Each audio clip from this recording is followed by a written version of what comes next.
So tonight I want to talk about one thing that truly is luck of the draw that we have no control over, but we have to live with the rest of our lives, our families. When I was 14, I walked into my dad's office one day, and there, waiting for my dad, was a drug dealer named Corn Dog. And as I walked in the lobby, Corn Dog just stared at me, and I just stared right back. Because looking at me and my Dockers, you can probably tell I was raised by the street, Sesame Street. But I was not afraid because Corn Dog was in fact quite dead. It was not uncommon for dead drug dealers to hang out in the lobby of my dad's office because my dad was actually a forensic pathologist and medical examiner for several rural counties in southwest Michigan. Now, this was the early 90s, and the region had more than its share of suspicious deaths and homicides. But unfortunately, Dad did not have the budget to be able to hire a team to assist him at crime scenes or to assist with autopsies. But he did have something else: his family. He had my mom, who had been a registered nurse, and my sister, who was a medical student at the University of Michigan, and me, a high school kid who loved mysteries, was not afraid of the sight of blood, especially because Dad paid me $20 per autopsy.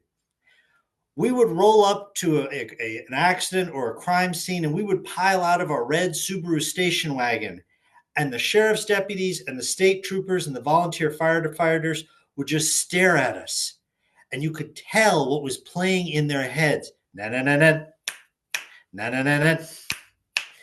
Now, I'm sure you have some questions. First, yes, this was completely legal, or at least it was 30 years ago. And yes, I did help perform autopsies. Now, I know some people might say, well, how difficult is it to do an autopsy? I mean, the worst thing that happens is if you do everything wrong, what happens? You get a pulse. But actually, doing a thorough autopsy, even with 2 or 3 people to help, takes a lot of time and effort. It can take at least 3 to 4 hours. So this meant that I spent a lot of time standing around dead bodies with my mom and dad. And it was during these times that we had the kind of conversations that a teenager normally has at the kitchen table.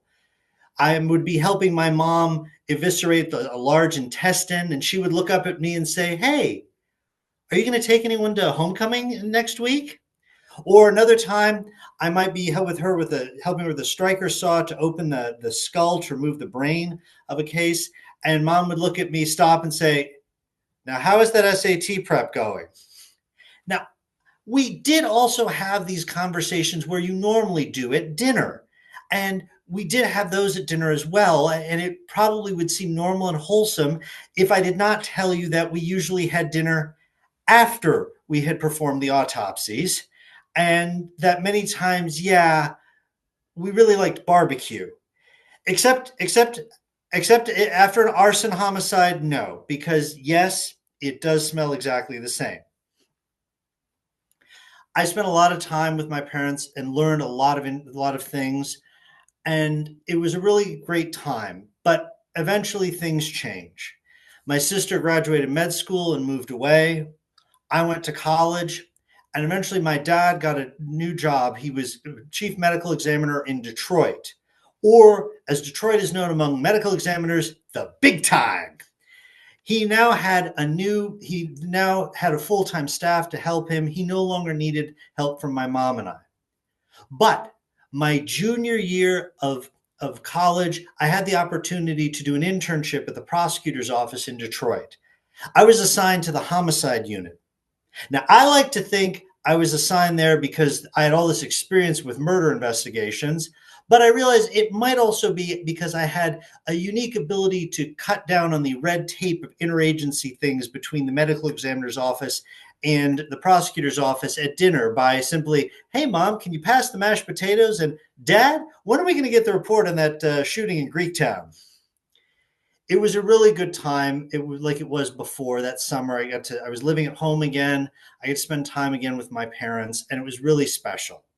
It was special because less than a year later, I lost both my parents. And so I've always been treasured that time I was able to have with them.